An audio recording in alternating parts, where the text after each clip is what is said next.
আল্লাহর ফেরেশতারা আসেন, আসিয়া সান্ত্বনার বাণী শোনান, সান্ত্বনার বাণী শোনান। এই আল্লাহর গোলাম, আল্লাহর বান্দা বান্দি, কোনো ভয় নাই, কোনো ভয় নাই। আর সামান্য সময়, এই সময়ের জন্য কোনো ভয় নাই, পরকাল জীবনে কোনো চিন্তা নাই।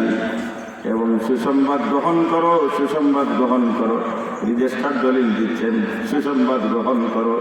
জান্নাতের, ওই জান্নাতের যে জান্নাতের ওয়াদা করেছিলেন, জান্নাতের মালিক আল্লাহ। জান্নাতের মালিক হইয়া, জান্নাতের মালিকানা নিয়ে আল্লাহর গোলাম বান্দি দুনিয়া থেকে যায়। যেই মুহূর্তে কবরে যায়, কবরে দেওয়ার পরে এখন মালিক বলি, ফেরেশতারা যখন আসবে, আসে প্রশ্ন করবে, তোমার রবকে, তোমার ধর্ম কি? ওই যে দেখা যায় উনি কে? তখন আরো সে মালিক আল্লাহ দাঁড়াইয়া দেন, আমার ফেরেশতারি, আমার বান্দার জন্য প্রশ্নের উত্তর লাগবে না, আমার বান্দার জন্য প্রশ্নের উত্তর লাগবে না রে। আমার বান্দার জবান যে ফুটাইয়া দিলেন, রব্বি আল্লাহ দীনিয়াল ইসলাম। আতা নবিয়ুনা মুহাম্মাদুন সাল্লাল্লাহু আলাইহি ওয়াসাল্লাম। ও কানাইগের মুসলমান, যখন প্রশ্ন উত্তর পর্ব শেষ হয়ে যায়, আরশের মালিক আল্লাহ ঘোষণা দেন, আফরিশুহু বিল জান্নাহ, আলবিসুহু বিল জান্নাহ। এই আমার ফেরেশতারে, আমার গোলাম বান্দির জন্য জান্নাতের বিছানা বিছাইয়া দাও, আমার গোলাম বান্দির জন্য জান্নাতি পোশাক পরাইয়া দাও। শুধু তাই না, আমার মালিকের পক্ষ দিয়ে ঘোষণা শুনলাম, আল্লাহর গোলাম বান্দিরে ঘুমাও। কেমনে ঘুম? কেন মাতিলা মান ইয়াহদিহিল্লাহু ফালা মুদিল্লা লাহু ওয়া মান ইউদ্লিলহু ফালা হাদিয়া লাহু। ونشهد أن لا إله إلا الله وحده لا شريك له، ونشهد أن سيدنا وسندنا وحبيبنا وحبيب ربنا وطبيبنا وطبيب قلوبنا وأرواحنا وأولانا ومولانا محمدا عبده ورسوله،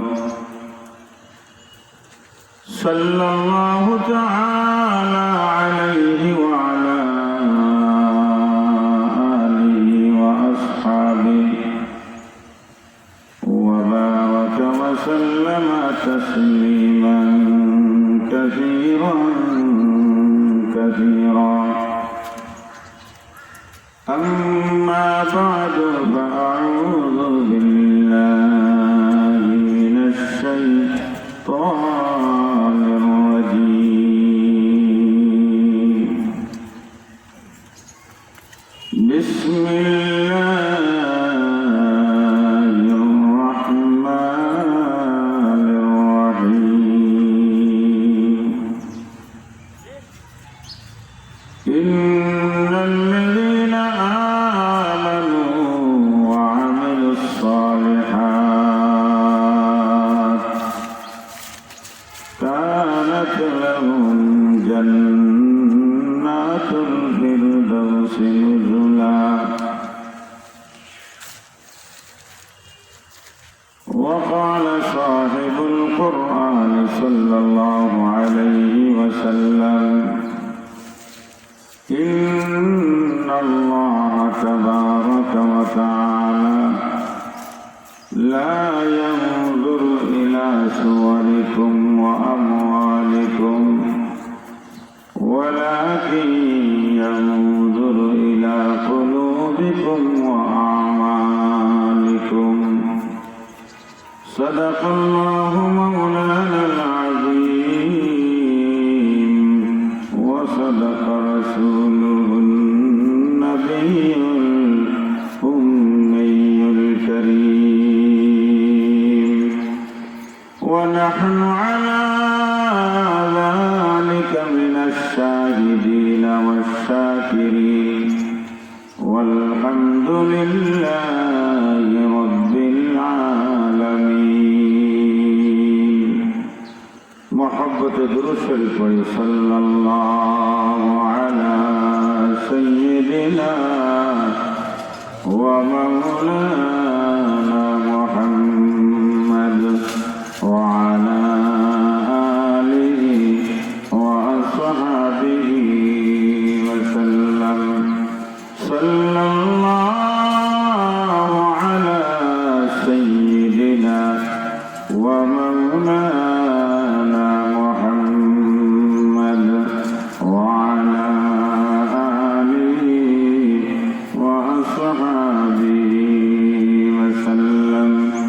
লা ইলাহা ইল্লাল্লাহ, লা ইলাহা ইল্লাল্লাহ, লা ইলাহা ইল্লাল্লাহ, লা ইলাহা ইল্লাল্লাহ, লা ইলাহা ইল্লাল্লাহ, মুহাম্মাদুর রাসূলুল্লাহ।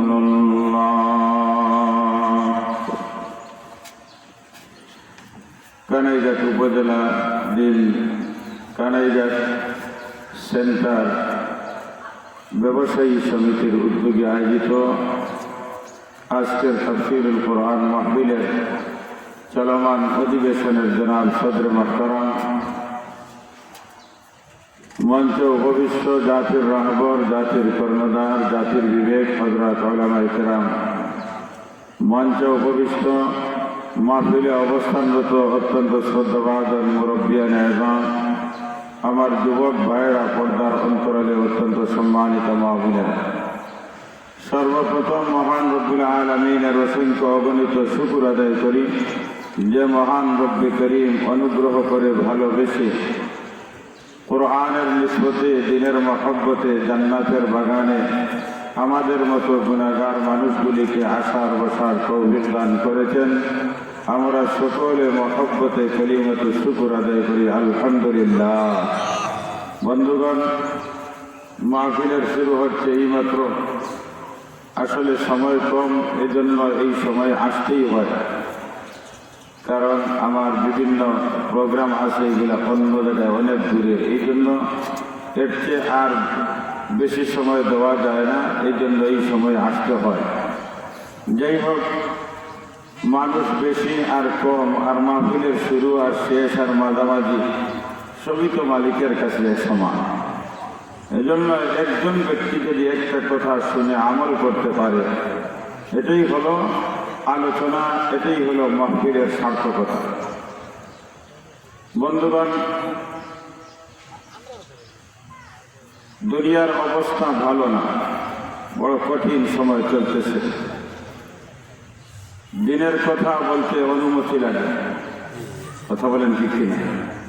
দিনের কথা বলতে অনুমতি লাগে, আল্লাহর কথা বলতে অনুমতি লাগে, নবীর কথা বলতে অনুমতি লাগে, দুনিয়ার নায়ক নায়িকার কথা বলতে অনুমতি লাগে না।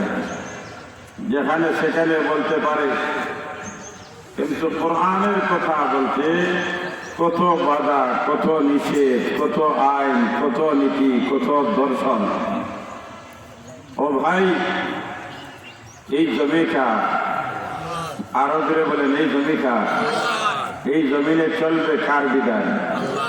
আরো ধরে বলেন, চলবে কার বিধান? এই জমিনে চলবে কেবলমাত্র আল্লাহর বিধান। কথা চলবে আল্লাহ, কথা চলবে কোরআনের, কথা চলবে আমার নবীর, কথা চলবে কোরআন সুন্নাহর কথা। যারাই এই কোরআন সুন্নাহর আলোচনা বন্ধের ষড়যন্ত্র করবে, তাদের নাম ও নিশান এই পৃথিবীতে থাকবে না। কথা বলেন ঠিক কিনা? ইতিহাস প্রমাণ, ইতিহাস প্রমাণ। ফিরআউন দুনিয়াতে থাকে নাই, নমরুদ দুনিয়াতে আসে না নাই। আজ পর্যন্ত নমরুদের নাম কেউ রাখে? বলেন না, কেউ রাখে? একটা রৌদেরও নাম রাখে না, একটা বাথরুমেরও নাম রাখে না। আমার নবীর দুশমন আবু জেহেল যে কোরআন মিটাইতে চাইল, কোরআন শোনা যাবে না, কোরআন শুনবে না, কোরআনের মাহফিল যেখানে হবে, কোরআনের আলোচনা যেখানে হবে, কোরআন শোনার পরিবেশ যেখানে তৈরি করা হবে, ওই জায়গায় হট্টগোল বাজাও, প্রতিবন্ধকতা বাজাও, যেন কোরআন নিজেও শুনবে না, অন্যকে শুনতে দিবে না। কিন্তু আমার আল্লাহ আবু জেহেলকে দুনিয়াতে রাখছেন না বিদায় করছেন? কি পরিমাণ বিদায়ের বেইজ্জতি বিদায়! বদরের ময়দানে দুইটা ছোট শিশুর হাতে দুনিয়ার থেকে আবু জেহেলকে বিদায় করেছেন। আবু জেহেলের নাম আজ মানুষ বাথরুমেরও নাম রাখে না। ওদের শহরে গেলে হাজি সাহেবরা তালাশ করে আবু জেহেলের বাড়িটা কোথায়, কিসের জন্য? যে আবু জেহেলের বাড়িতে অন্ততপক্ষে প্রস্রাব করব, পায়খানা করব, কলিজা ঠান্ডা হবে। আমার নবীর দুশ্মনের বাড়িতে অন্ততপক্ষে দুশ্মন পাই নাই, কিন্তু দুশ্মনের বাড়িতে অন্ততপক্ষে প্রস্রাব করলাম, পায়খানা করলাম, কলিজা কিছু না হইলে কলিজা ঠান্ডা হবে। আজ গানের অনুষ্ঠানের জন্য নীতি লাগে না, আদর্শ লাগে না, বিধান লাগে না, কিন্তু কোরআনের আলোচনার জন্য নীতি লাগে, আদর্শ লাগে, বিধান লাগে। আল্লাহ তুমি সবাইকে হেদায়েত নসিব ফরমাও, মহব্বতে বলেন আমিন। কানাইঘাটের সরজমিন শেখুল ইসলাম আল্লামা মুসাহিদ কাইয়ুমপুরী রহমতুল্লাহ আলীর সরজমিন, কানাইঘাটের মাটি শেখুল হাদিস আল্লামা ফয়জুল বাড়ি শেখে মহিষপুরীর জমিন, কানাইঘাটের জমিন আল্লামা লক্ষ্মীপুর হুজুরের জমিন, কানাইঘাটের জমিন আল্লামা দুলুকপুর হুজুরের জমিন। এই জমিনে কোরআনের আলোচনা চলবে, চলবে না কোন আলোচনা চলবে? ও ভাই, আমি যে আয়াত আপনাদের খিদমতে তিলাওয়াত করেছি, বিশ্বনবী মুহাম্মদুর রাসূলুল্লাহ সাল্লাল্লাহু আলাইহি ওয়াসাল্লামের একখানা হাদিস তিলাওয়াত করেছি। আমার তিলাওয়াতকৃত আয়াত এবং নবীদের বাণী সামনে রেখে মুখতসর কিছু কথা বলবো। বন্ধুগণ, আমাদের মূল ঠিকানা কোথায়? মূল ঠিকানা, আমার মূল বাড়ি কোথায়? আরো জোরে বলেন, মূল বাড়ি কোথায়? কানাইঘাট না কোথায়? জান্নাত। আমার মূল বাড়ি হলো মহব্বতে বলেন, আমাদের মূল বাড়ি কোথায়? জান্নাত। জান্নাতে আমরা ছিলাম। মনে মনে প্রশ্ন আসতে পারে, জান্নাতে কেমনে ছিলাম? আমার জন্ম হইল মহেশপুরে, জন্ম হইল কানাইঘাটে। 60 বছর চলতেছে আমি তো মহেশপুরে আছি, কানাইঘাটে আছি। আমি কেমনে জান্নাতে ছিলাম? বন্ধুগণ, আমাদের বাবা আদম পয়গম্বর হযরত হাওয়া আলাইহিস সালাতু ওয়াস সালাম, আমাদের মা, সকলের মা, সকলের বাবা আদম আর হাওয়া, দুইজনকে আল্লাহ জান্নাতে বানাইলেন, জান্নাতের মধ্যে রাখলেন। আদম আর হাওয়া জান্নাতে যখন ছিলেন, তখন আমাদের বাবা আদম পয়গম্বরের ঔরসে আমরা জান্নাতে ছিলাম। জান্নাতুল আমাদের মূল ঠিকানা। জান্নাত থেকে যখন আল্লাহ আদম পয়গম্বরকে, আমাদের সকলের মা হাওয়া আলাইহিস সালাতু ওয়াস সালাম, দুইজনকে দুনিয়াতে পাঠাইলেন। দুনিয়াতে কেন পাঠাইলেন? আদম আর হাওয়ারে জান্নাতে যদি চিরকাল থাকতে চাও, তাহলে জান্নাতের বাড়িটা তোমাদের নামে রেজিস্ট্রি করো। কারণ রেজিস্ট্রি ছাড়া বাড়ির মালিকানা পরিচয় দেওয়া যায় না। আরে ভাই, দুনিয়ার একটা বাড়ি যদি আপনার জন্য হয়, দুনিয়ার যদি একটা বাড়ি আপনার জন্য হয়, অন্য কেউ যদি দাবি করে আপনার বাড়ি, এই বাড়ি আমার, দুই জনের ঝগড়া লাগলো, বিবাদটা গেল আদালতে।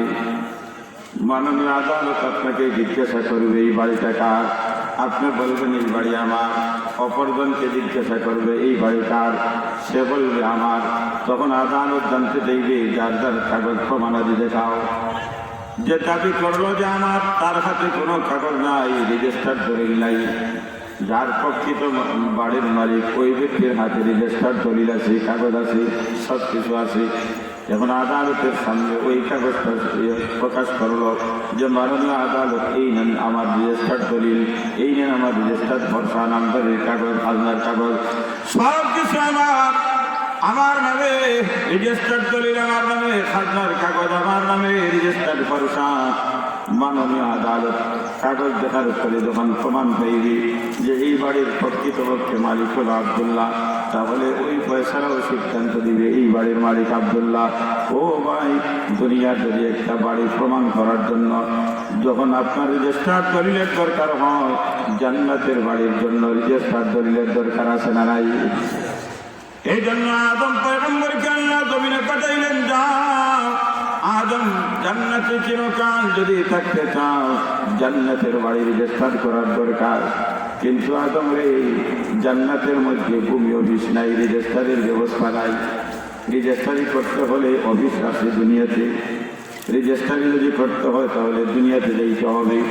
এখন দুনিয়াতে আল্লাহ আদম আর হাওয়াকে পাঠাইলেন রেজিস্টারি করার জন্য। দুনিয়াতে মানুষ জান্নাতের বাড়ি রেজিস্টারি করবে। আল্লাহু আকবার।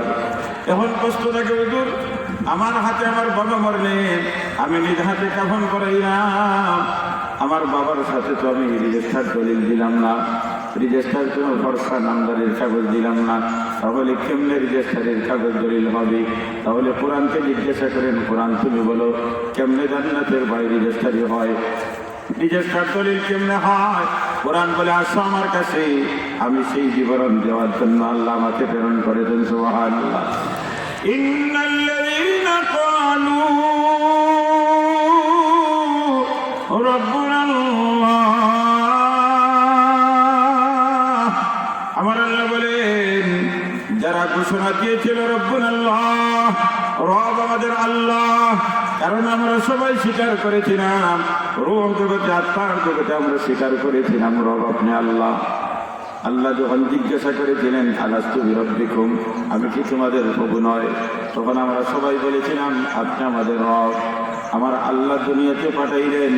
আল্লাহ বলেন দুনিয়াতে আসার পরে ওই যে চুক্তি করেছিল, রব ঘোষণা দিয়েছিল, দুনিয়াতে আসার পরে অটল ছিল তার জীবনে, প্রত্যেকটা ক্ষেত্রে রবকে ভুলে নাই, ব্যক্তি জীবনে রবকে ভুলে নাই, পারিবারিক জীবনে রবকে ভুলে নাই, সামাজিক জীবনে রবকে ভুলে নাই, ব্যবসায়িক জীবনে রবকে ভুলে নাই, রাজনীতির ময়দানে রবকে ভুলে নাই, রাষ্ট্রনীতির মধ্যে রবকে ভুলে নাই, অর্থনীতির জীবনে রবকে ভুলে নাই, দিনের সময় রবকে ভুলে নাই, রাত্রে রবকে ভুলে নাই, বাথরুমে ঢুকতে রবকে ভুলে নাই, বাথরুমে বসতে রবকে ভুলে নাই, বাথরুম থেকে বের হওয়ার পরের সময় রবকে ভুলে নাই, মসজিদে ঢুকতে রবকে ভুলে নাই, মসজিদের ভিতরে ঢুকার পরে রবকে ভুলে নাই, মসজিদে বের হওয়ার পরে রবকে ভুলে নাই। আমার আল্লাহ বলেন, ও আমার গোলাম বান্দিরে, যদি এমন হয় তোমার জীবন ওই ওয়াদার উপর তুমি অচল, তুমি অবিচল ছিলে, অচল ছিলে, তোমার সকরাত যখন শুরু হবে, দুনিয়ার জীবন যখন শেষ হয়ে যাবে, আমি জান্নাতের বাড়ির দিকে আনার পূর্বে আমি রহমতের ফেরেশতা তোমার কাছে পাঠাইয়া দিই। সুবহানাল্লাহ। তাতানাজ্জালু আলাইহিমুল মালাইকা আল্লা তাখাফু ওয়া লা তাহজানু, আল্লা তাখাফু ওয়া লা তাহজানু ওয়া আবশিরু বিল জান্নাহ। রহমতের ফেরেশতারা আসেন, আসিয়া সান্ত্বনার বাণী শোনান, সান্ত্বনার বাণী শোনান। এই আল্লাহর গোলাম, আল্লাহর বান্দা বান্দি, কোনো ভয় নাই, কোনো ভয় নাই। আর সামান্য সময়, এই সময়ের জন্য কোনো ভয় নাই, পরকাল জীবনে কোনো চিন্তা নাই। এবং সুসংবাদ গ্রহণ করো, সুসংবাদ গ্রহণ করো, রেজিস্টার দলিল দিচ্ছেন, সুসংবাদ গ্রহণ করো। জান্নাতের, ওই জান্নাতের যে জান্নাতের ওয়াদা করেছিলেন, জান্নাতের মালিক আল্লাহ। জান্নাতের মালিক হইয়া জান্নাতের মালিকানা নিয়ে আল্লাহর গোলাম বান্দি দুনিয়া থেকে যায়। যেই মুহূর্তে কবরে যায়, কবরে দেওয়ার পরে এখন মালিক বলি, ফেরেশতারা যখন আসবে, আসিয়ে প্রশ্ন করবে তোমার রবকে, তোমার ধর্ম কি? ওই যে দেখা যায় উনি কে?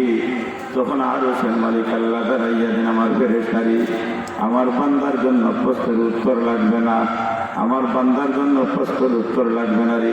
আমার বান্দার জবান যে ফুটে নিয়ে দিলেন, রব্বি আল্লাহ দীনিয়াল ইসলাম। আদা নবিয়ুনা মুহাম্মাদুন সাল্লাল্লাহু আলাইহি ওয়াসাল্লাম। ও কেরাইগের মুসলমান, যখন প্রশ্ন উত্তর পর্ব শেষ হয়ে যায়, আরশের মালিক আল্লাহ ঘোষণা দেন, আফরিশুহু বিল জান্নাহ, আলবিসুহু বিল জান্নাহ। এই আমার ফেরেশতারে, আমার গোলাম বান্দের জন্য জান্নাতের বিছানা বিছাইয়া দাও। আমার গোলাম বান্দির জন্য জান্নাতি পোশাক পরাইয়া দাও।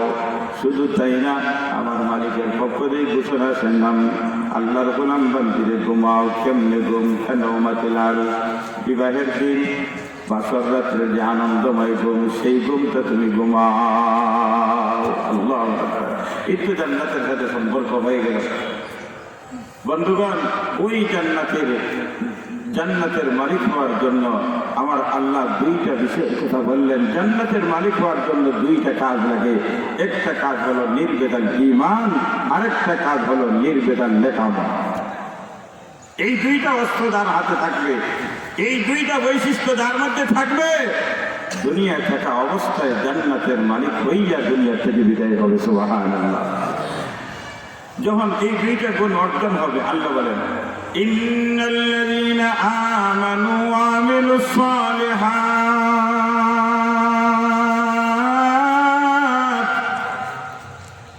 যারা মুমিন, যারা ঈমান গ্রহণ করে মুমিন হয়ে যায়, যারা মুমিন, যারা ঈমানদার নারী পুরুষ, দৌলতে ঈমান গ্রহণ করেছে, দৌলতে ঈমান গ্রহণ করে ঈমানদারের তালিকায় নাম লেখাইল। 2 নম্বর হলো ঈমান আনার পরে এমনি বসে নাই, নিজের মনকেই জিন্দেগি পরিচালনা করে নাই, বরং আল্লাহ প্রদত্ত বিধানগুলি সে তার জীবনে প্রত্যেকটা বিধান জায়গায় জায়গায় বাস্তবায়ন করেছে, নেক আমল করেছে। নেক আমল করণীয় বর্জনীয় 2 লাইনে নেক আমল হয়। একটা হলো করার মাধ্যমে, যেমন নামাজের বিধান, আরেকটা যেমন যাকাতের বিধান। নামাজ আদায়ের মাধ্যমে গোলামি করলো, নেক আমলের ব্যবস্থা করলো। যাকাতের বিধান, যাকাত ফরজ হইলে যাকাত প্রদান করে যাকাত দিয়ে নেক আমল করলো। হজ ফরজ হইলে হজের বিধান পালন করে নেক আমল করলো। রমজান শরীফ আসলে রোজা পালন করে রোজা রেখে ও নেক আমল করলো। আবার কিছু বর্জনীয় আছে যেগুলা না করে নেক আমল হয়, যেমন মিথ্যা বলা নিষেধ, মিথ্যা ছেড়ে নেক আমল করলো। আরে ভাই, সুদ হারাম, সুদের ব্যবসা ছেড়ে নেক আমল করলো। আবার ঘুষের বিধান হলো হারাম, এখন ঘুষ ছেড়ে ঘুষের পথ থেকে নিজেকে বাঁচাইয়ে নেক আমল করলো। জিনা করা হারাম, জিনা করা কবিরা গুনাহ, জিনার পথ থেকে নিজেকে বাঁচাইলো, বাঁচানোর মাধ্যমে নেক আমল করলো।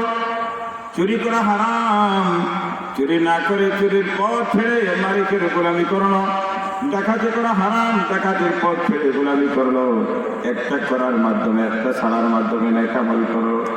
আমার আল্লাহ ওই দুইটা আমল, যখন দুইটা গুণ বান্দা বান্দির মধ্যে পাইবে, একটা হলো নির্বেদান ঈমান, আর একটা হলো নির্বেদান নেক আমল। আমার আল্লাহ বলেন, কানাত লাহুম জান্নাতুল ফিরদাউসি নুজুলা, জান্নাতুল ফিরদাউসের মেহমান আল্লাহ বানাইবে ওই দুইটা করে গুণান্বিত মানুষগুলিকে। আল্লাহ জান্নাতুল ফিরদাউসের মেহমান বানাইবেন। আল্লাহু আকবার। ও ভাই, এই দুইটা আমল, এই দুইটা গুণ যখন যার মধ্যে আসবে, ওই ব্যক্তি কালো হোক আর সাদা হোক, আর ধনী হোক আর গরিব হোক, রাজা হোক আর খোদা হোক, আরে ভাই দিনমজুর হোক আর শিল্পপতি হোক, আমার আল্লাহ তার চেহারার দিকে তাকান না, বংশের দিকে তাকান না, তার সম্পদের দিকে তাকান না। ইন্নাল্লাহা লা ইয়ানজুরু ইলা সুওয়ারিকুম ওয়া আমওয়ালিকুম, আমার নবী বলেন, নিশ্চয় আল্লাহ মানুষের তোমাদের চেহারার দিকে তাকান না, তোমাদের আকৃতির দিকে তাকান না। তুমি সুন্দর না অসুন্দর, তুমি কালো না সাদা, তোমার বংশ ভালো না খারাপ, তুমি সৈয়দ বংশ না চৌধুরী বংশ না তাবাদার না তালুকদার, আমার আল্লাহ তাকান না। আমার আল্লাহ তোমার সম্পদের দিকে দেখেন না, তুমি ধনী না গরিব। কিন্তু নবীজি বলেন, আমার উম্মত তোমাদের দিলের দিকে আল্লাহ তাকান, কারণ দিলের মধ্যে তুমি খাকে নিয়ে তুমি দিলের মধ্যে আসো। যদি আরশের মালিককে নিয়ে দিলের মধ্যে থাকো, আরশের মালিকের মহব্বত দিলে থাকে, যে আমার দিলে একমাত্র আল্লাহ, যদি এই গুণ অর্জন করতে পারে, আমার নবী বলেন, ওয়ালাকিন ইয়ানজুরু ইলা কুলুবিকুম ওয়া আমালিকুম, তোমাদের অন্তরের দিকে আল্লাহ তাকান, দেখি অন্তরের মধ্যে তোমার কি আছে। তোমার আমলের দিকে আল্লাহ তাকান, তুমি কার জন্য আমল করতেছ। দুনিয়ার মানুষ তোমাকে নামাজি বলার জন্য নামাজ আদায় করতেছ, দুনিয়ার মানুষ তোমাকে হাজি সাহেব বলার জন্য হজ আদায় করেছ, দুনিয়ার মানুষ তোমাকে দানবীর বলার জন্য তুমি দান করো। ও ভাই, দুনিয়ার মানুষ বলবে দানবীর বলবে, দুনিয়ার মানুষ হাদিসাত বলবে, দুনিয়ার মানুষ নামাজি বলবে, কিন্তু আমার নবী বলেন আরশের মালিকের কাছে তোমার নামাজ গ্রহণযোগ্য হয় নাই, আরশের মালিকের কাছে তোমার হজ গ্রহণযোগ্য হয় নাই, আরশের মালিকের কাছে তোমার যাকাত গ্রহণযোগ্য হয় নাই, আরশের মালিকের কাছে তোমার রোজা গ্রহণযোগ্য হয় নাই। কারণ তোমার দিলের মধ্যে হলো দুনিয়ার মানুষ তোমাকে বলবে সুবহানাল্লাহ। যখন এই দুইটা গুণ অর্জন হবে তখন আমার আল্লাহ আমার চেহারার দিকে তাকান না, আল্লাহ তাআলা মাহবুব বান্দা বানাইলেন সুবহানাল্লাহ। বেলাল হাবশীর নাম শুনেছেন, বেলাল হাবশী কতই না খালো, কতই না খালো, আর খুব বড় নাকশেপটা, কণ্ঠ সুন্দর নাই, কিন্তু বেলালের দাম। বেলাল জমিনে হাঁটেন, আমার নবী মেরাজের রজনী, মেরাজের রাত জান্নাতে জমিনে বেলাল হাঁটেন আর গরমের আওয়াজ জান্নাতে শুনতে পান সুবহানাল্লাহ।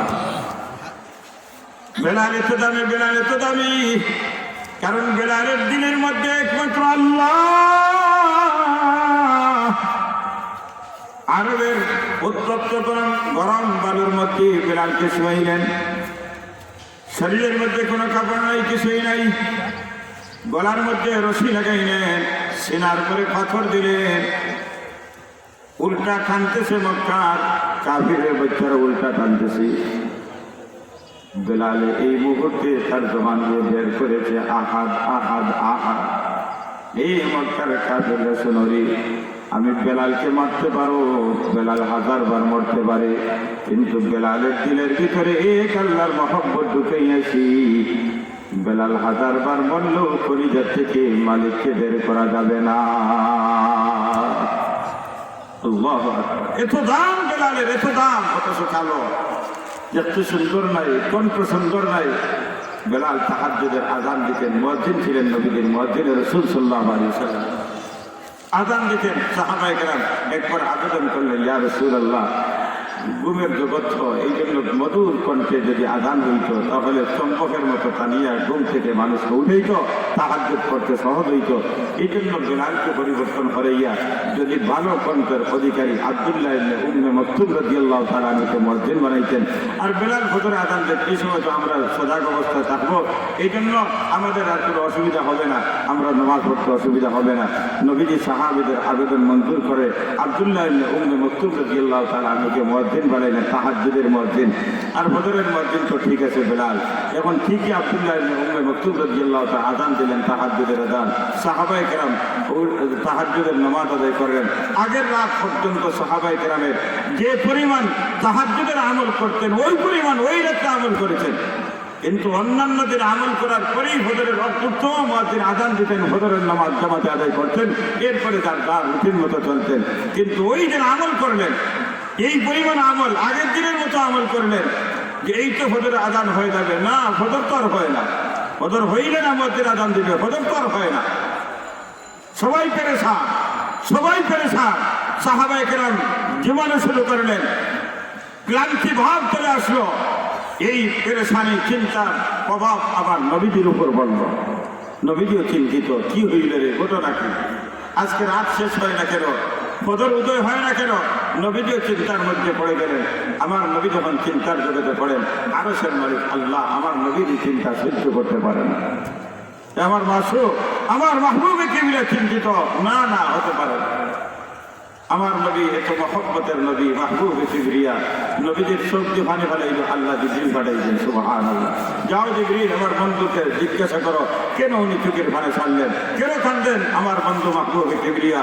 আমার নবী যখন মৃত্যুর সময় মালাকুল মউত আসে, অনুমতি চাইলেন, ইয়া রাসূলুল্লাহ, ইয়া হাবিবাল্লাহ, আপনার তো সময় শেষ, এখন আপনি থাকবেন না চলে যাবেন?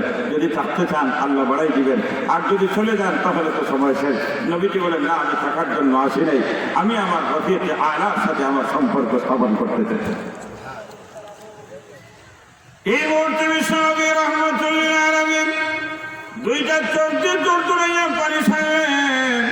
আরশের মালিক আল্লাহ মাহবুবে কিবরিয়ার চোখের পানি দেখে জিবরিলকে ডাক দিয়ে বলেন, জিবরিল রে, আমার মাহবুবে কিবরিয়া কেন চোখের পানি ছাড়লেন? যাও জিজ্ঞাসা করে আসো কি কারণে আমার মাহবুবে কিবরিয়া কাঁদেন।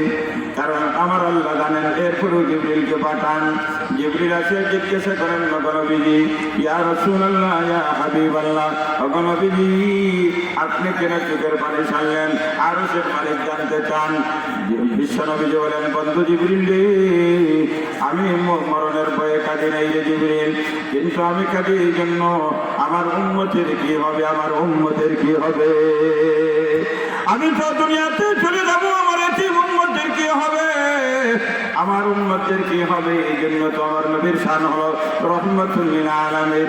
আমার নবী দয়াল নবী উম্মতের জন্য পেরেশান পেরেশান। আল্লাহু আকবার। অন্যান্য নবীরা উম্মতের জন্য বদদুয়া করেছেন, কিন্তু আমার নবী এত কষ্ট করলেন কিন্তু উম্মতের জন্য বদদুয়া করেন নাই। তাইফের কাফেররা আমার নবীকে শরীর মুবারক থেকে রক্ত বের করলেন। ফেরেশতারা এসে বললেন, যা অর্ডার করবেন বাস্তবায়ন করব। নবীজি বলেন, না না, আমার উম্মত বুঝে নাই, আমাকে চিনে নাই। আমি মালিকের কাছে দোয়া করি, আল্লাহুম্মা হদি কওমি ফাইন্নাহুম লা ইয়ালামুন। আল্লাহ, আমার উম্মতদেরকে তুমি হেদায়েত দান করো। আমার উম্মত জানে নাই, আমার উম্মত আমাকে চিনে নাই।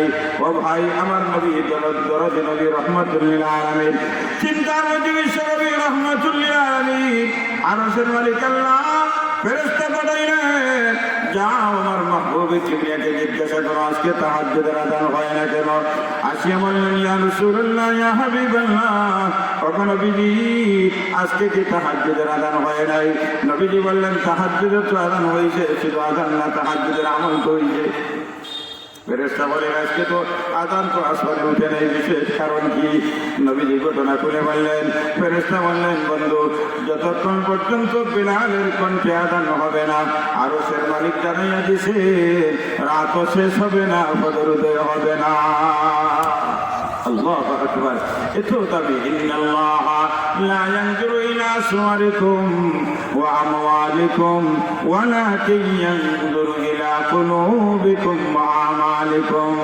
বিলালের কলিজার ভিতরে, বিলালের দিলের ভিতরে আরশের মালিক আল্লাহ।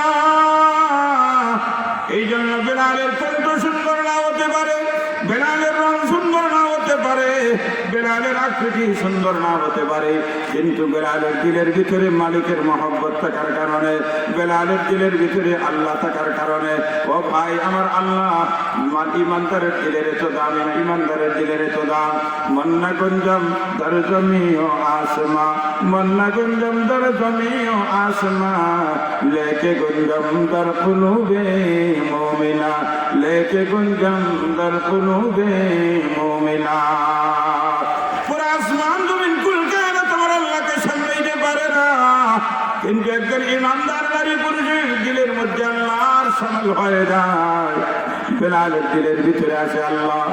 এই জন্য বিলালের আওয়াজটা যদিও বাংলা আমাদের কাছে পছন্দ হয় নাই, কিন্তু এই আমাদের এত দাম, এত দাম।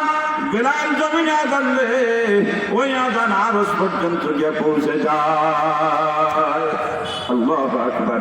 এত সুন্দর আযান, এত মজাদার আযান, এত নূরওয়ালা আযান।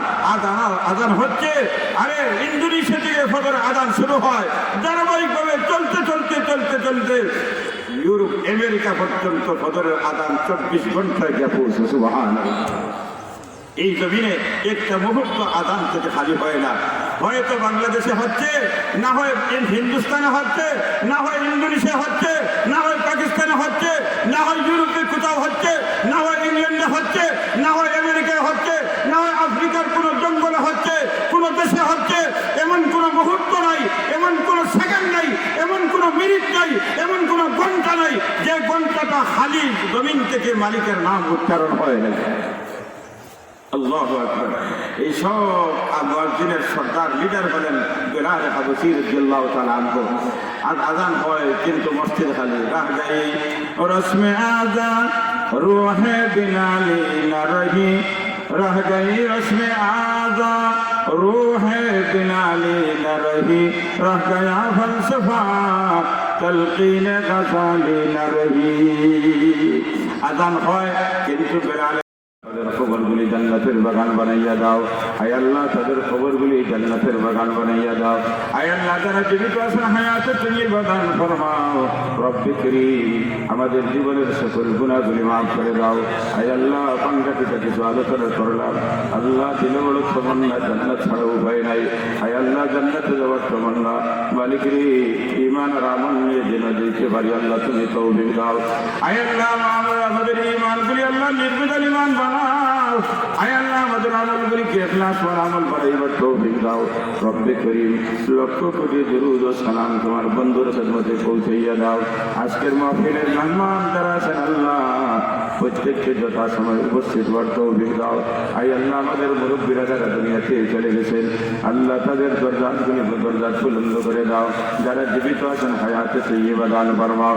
বিশেষ করে শেখ লক্ষ্মীপুরি, শেখ দুর্লভপুরি, ইয়া আল্লাহ শেখ মুর্শিদি গণগত্তর মুহাদ্দিস সহ যত মুরব্বীরা জীবিত আছেন হায়াতে তৈয়্যিবা দান ফরমাও। আয় আল্লাহ আমাদের সন্তানগুলিকে আল্লাহ রুহানি জিসমানি সন্তানগুলিকে আল্লাহ তুমি দিনদার মুত্তাকি পরহেজগার বানাও, নামাজি বানাও, দিনদার বানাও ইয়া আল্লাহ। আয় আল্লাহ আমাদের বাচ্চাদের সিনাগুলি কুরআনের জন্য কবুল ফরমাও, মকবুল হাফিজ কুরআন বানাও, যুগের শেখুল ইসলাম বয়মপুরি বানাও। আয় আল্লাহ আমাদের জবানকে তোমার কুদরত দ্বারা হেফাজত ফরমাও। আয় আল্লাহ সারা দুনিয়া সফর করতে পারি, আল্লাহ দিনের দাওয়াত নিয়ে চলতে পারি, আল্লাহ তুমি কবুল ফরমাও। আয় আল্লাহ যা চাইলাম যা জরুরত সব তোমার জানা আছি আল্লাহ। জীবনে যত দোয়া করেছি আজকের দোয়া সহ মৌত পর্যন্ত যত দোয়া করব আল্লাহ সবগুলি দোয়া কবুল আর মঞ্জুর করে নাও। ওয়া সালামুন আলাল মুরসালিন আলহামদুলিল্লাহি রাব্বিল আলামিন। আমিন।